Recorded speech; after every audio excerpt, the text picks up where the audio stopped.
And staying in Washington, President Donald Trump has signaled a potential U-turn on his trade war with China. During a press conference at the White House on Tuesday, the commander-in-chief said high tariffs on Chinese goods will come down substantially. However, the president made it clear that the tariffs would not be reduced to zero. 145% is very high, and it won't be that high. It's not going to be that high. It got up to there. We were talking about fentanyl, where, various elements built it up to 145. No, it won't be anywhere near that high. And what level do you think it'll come down to if you haven't? It'll come down substantially, but it won't be zero. It used to be zero. We were just destroyed. China was taking us for a ride, and just not going to have. It's not going to happen. President Trump added that he has a great relationship with Chinese President Xi Jinping, and he wants Washington and Beijing to exist together happily.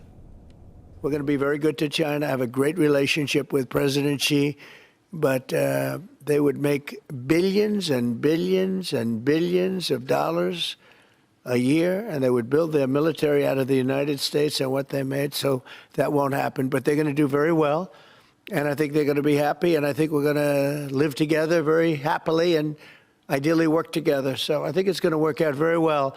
But no, it's at 145%. There will not be anywhere near that number. Now, these remarks were in response to earlier comments by Treasury Secretary Scott Bessent, who expects a de-escalation in the trade war between the world's two biggest economies. The Trump administration's shift in tone has caught the eyes of China with the hashtag #TrumpChickenOut, racking up over 100 million views on Chinese social media platform Weibo. Meanwhile, the Chinese government said it is willing to engage in trade talks with Washington amid fears of a global recession. Notably, the Trump administration has placed import taxes up to 245% on China and has refused to back down.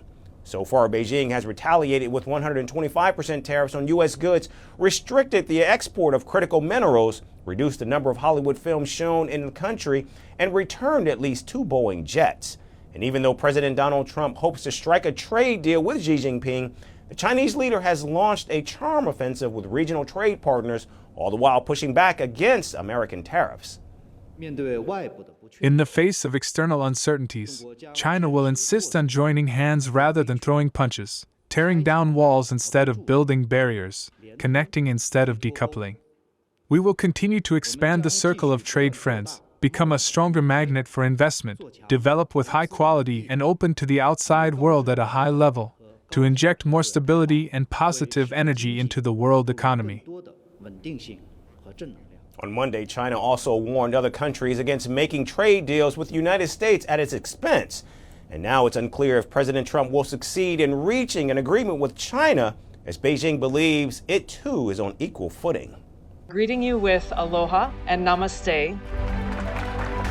I love India. Presence, occupation of a territory by another country pertains to India, what we saw in Kashmir.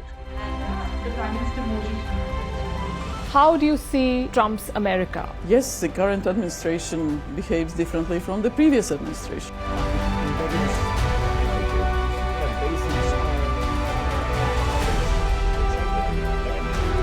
Are you saying that there are foreign powers who are trying to bring down the current government in Syria? Exactly. Iran, maybe Russia too. Prime Minister Modi committed to South-South, cooperation. Not over 50%. Is Ukraine prepared to pay the price for that peace? No compromises at the cost of territorial integrity and sovereignty.